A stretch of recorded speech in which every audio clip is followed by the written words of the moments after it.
trying to figure out how I want to film this, because I was going to film it where you could see Chili, and I think it might be too loud with the water.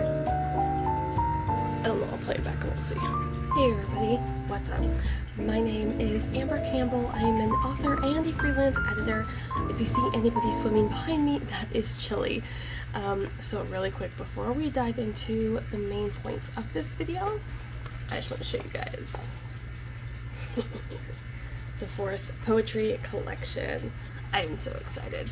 So the next time I actually give you guys an update on this project, I want to be able to say that I have finished all of the self-edits and I'm sending it to some of my colleagues for a critique and just kind of getting their eyes on it before I start looking for like outside readers or beta readers. I don't even know if I want to do ARC readers this time around. If I do, I think it'll probably just be what I did with Daughter of the Bottle, where it was mainly a team of individuals I either knew in person or they were fellow poets and writers that I have come to meet on Instagram. Okay, grabbing my handy dandy planner. I already ordered my planner for next year, and it's awesome because it combines 25 and 26, so I won't have to worry about one. I had written notes. I say notes. I think I wrote like a title for what I want to talk about, so give me a second. Okay. Oh, okay. So it was like the year in review for my book sales, my editing clients, and just overall how my editing business went, as well as my marketing. Honestly, I was debating whether I wanted to react to my 2024 author plans, goals, whatever I called it, but I think that'll be better for when I talk about my 2025 plans. So this video, we're just going to talk about my year in review for everything I just mentioned. We're going to talk some numbers and just kind of, hopefully, if you are a fellow author, understand that not every author makes like $50,000 a year. It's very dependent on your genre. If you are writing romance, you will be making the top amount that most authors will earn, especially as indie authors. If you're writing fantasy, you'll be one step below that. Cozy mysteries are rising. Young adult kind of fluctuates in terms of the indie sense, but YA always does well. I write poetry, which is at the bottom. So it's a very niche market. Poetry has always been niche.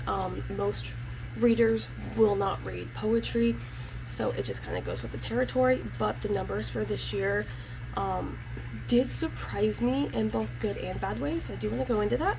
And as for my marketing, I pretty much threw every video and advice that I'd seen and heard over this past year out the window this last month and a half, and have seen better growth on Instagram than I have in the 16 months I spent learning marketing for books. So let's dive right into that. So just a quick recap of 2024. I published 2 poetry collections. Missed Arrows came out in February and Daughter of the Bottle came out in August. They have basically sold the same amount. So Missed Arrows has sold 16 copies and Daughter of the Bottle has sold 17. Just to give you some perspective, my debut, The Ones, when it came out last year September, we had 81 pre-orders, and I have now sold a total of 95 copies of that book. So what that has taught me from a business perspective is that despite what everybody on YouTube says about Ingram Spark, if you place your book up for pre-order, paperback only here, up on Ingram Spark, and you do it at a 55% discount, and you do allow returns, that is where 68 of my pre-orders came from.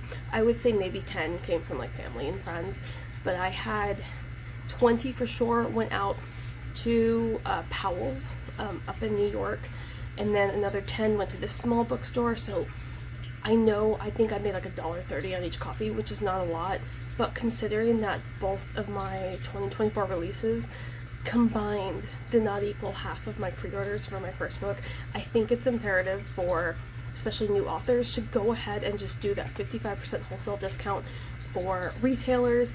Offer returns on your books.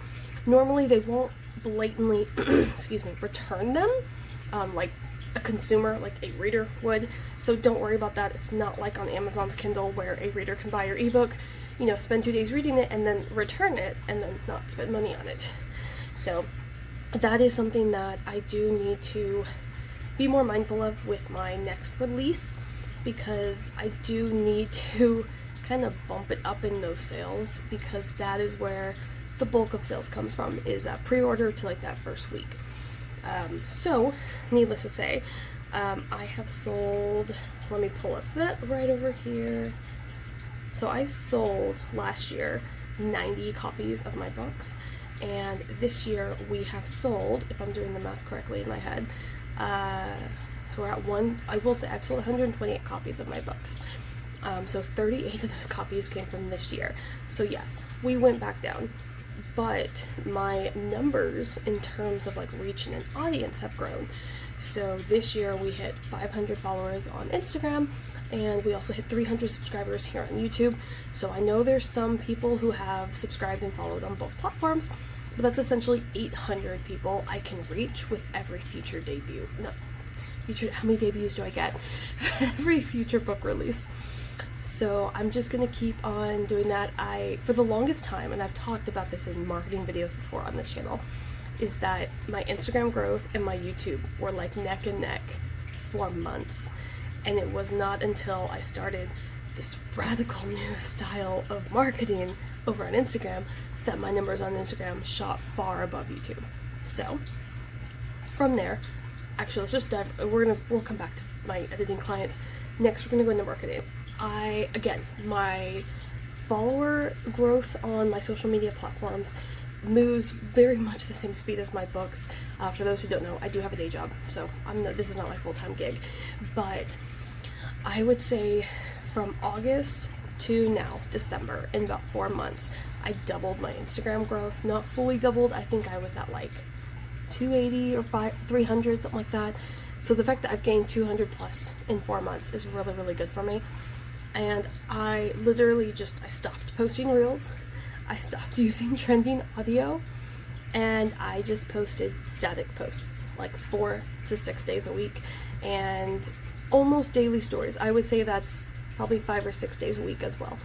And that is what has seen the growth. So my impressions on all of my posts and stories is usually 10 times my follower count. So right now I have like 500 and some change, and I'm consistently seeing 4.6 and 4.8K views in a 30-day span.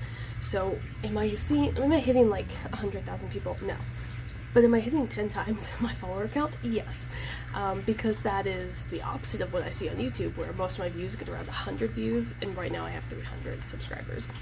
So to me, I'm just going to stick with what works and what's easiest for me, because I had tried the batch content creation and it was working, but right now, between everything I have going on in my life, I don't even have the time to create batch content, because I'd rather spend that doing something like for the book, like doing the edits. So for me, and I went for about 2 months, I think it was, a month and a half maybe. I was pulling up like those stock images on Canva, and I was putting my little quotes on there. No, we're not even doing that. We are doing a very dark orange. My name is Amber. I like to do everything with orange. It's a dark orange background with just basic, I think it's Garamond. I think that's what I do for everything. Font, and then that's it. That is all I'm doing. And I'm getting about 200 to 400 impressions per post. I am quite happy with that, especially considering that is the minimal effort I can put towards social media while still maintaining the consistency of posting 4 to 6 times a week. So for me, yes, I'm going off the beaten path. I'm not doing trending audio. I'm not doing reels. To me, I make YouTube videos. That is all the videos that you're going to get from me. Eventually, I might turn some of this content into like short form content to post on YouTube Shorts and Instagram Reels. At the moment, that is not something I'm really concerned with. I think for me, I'm going to stick with the marketing that's working, and then just try to do the back end stuff, the publishing end, do that differently than I have. So for instance, the way I did the ones where I did the 55% discount, like I mentioned, that's going to be done on my 4th collection, because I honestly did not do that for Missed Arrows or Daughter of the Bottle, and I think that did hurt their numbers. what's next? Let me see if I can actually pull up. I think I have the math on this. Yes, okay, so for those who are curious, my yearly income for books, $178.52. For reference, let me see if I have it over here. Do I have it over here? I don't have it added up. Hold on, let me do this really quick, and I can just let you guys know what I made last year with my. That's not how you do that. That's not, you would think I'd never actually done any of this before. Okay, I made $136 last year on book sales.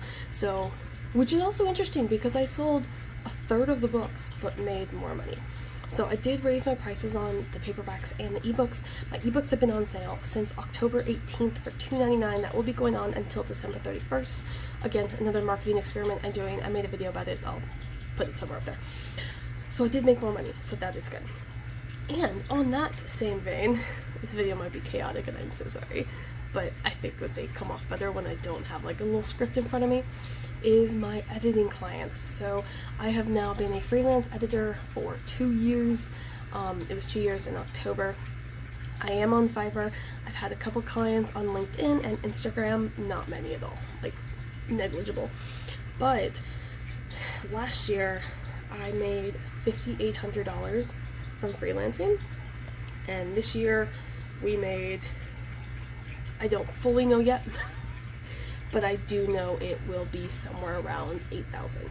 So my goal was just to, I think my original goal was to make like $10,000 on Fiverr this year, which I think in my other video, I think I just said like 25% of my income. Either way, we didn't hit the 10,000, but I was part-time for such a long time that it ended up being my 25% of my income. I think it was something like 31% of my income came from freelance editing clients.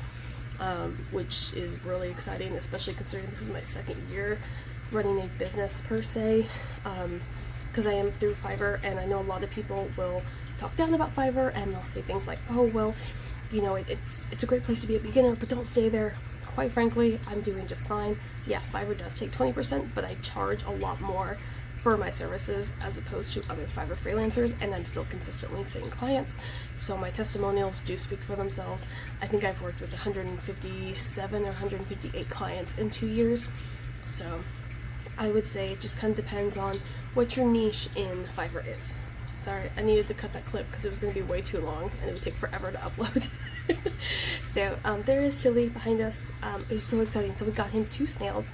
We had gotten him 2 snails sometime last year, and they did not make it. We think he ate them. But these 2 snails are surviving. And then we got him 12 ghost shrimp, but we can only find 2. So we don't know if he ate them or not, because he's like, when we feed him, he's still really hungry. But I also know they're advantageous eaters, as my husband has reminded me. So that could also be it. But that is kind of my year in review. So we've made $178 in book sales. We had 31% of my income from freelance editing. So I only focus on young adult and middle grade. For those curious or those who write in those genres, I offer beta reading services, which is essentially an affordable developmental edit session.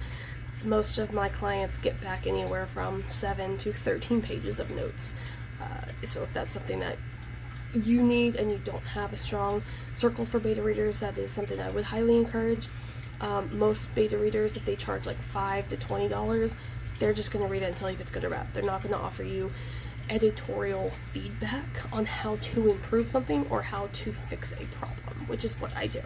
I also offer copy editing services, query letter writing and assistance, review, things like that. And then also there's a 4th one. Oh, it's just a manuscript critique, but I just do the beginning, so like the first 10, 20, or 30 pages, something that you would submit to an agent. But yeah, and then finally was the marketing. We're just doing static posts. That's what's easiest for me. That's what's working. We're gonna stick with it. I'm definitely going to keep posting on YouTube, but I think just once weekly is going to be good. I would love to dive into the lives because I've never done one before, and I have been on YouTube now a long time, not posting, but this account was created in 2008, so that was not a thing back then. Shorts obviously weren't a thing, so that's something I want to dive into and explore more of, because I think that'd be fun to do little writing sprints, or even like maybe like live spoken word poetry. I'm not sure.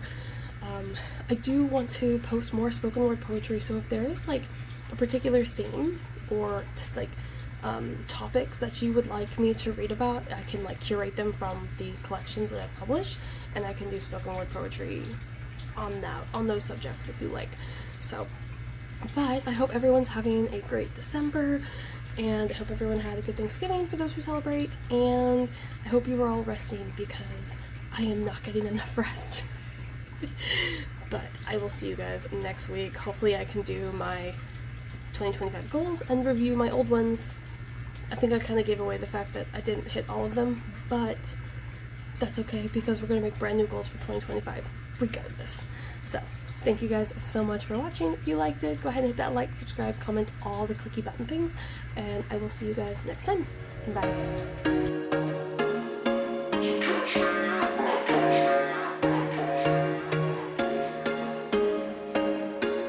There was once a day that I would pray for you. I'd go and misbehave just so you'd notice too. Sneaking looks up and down from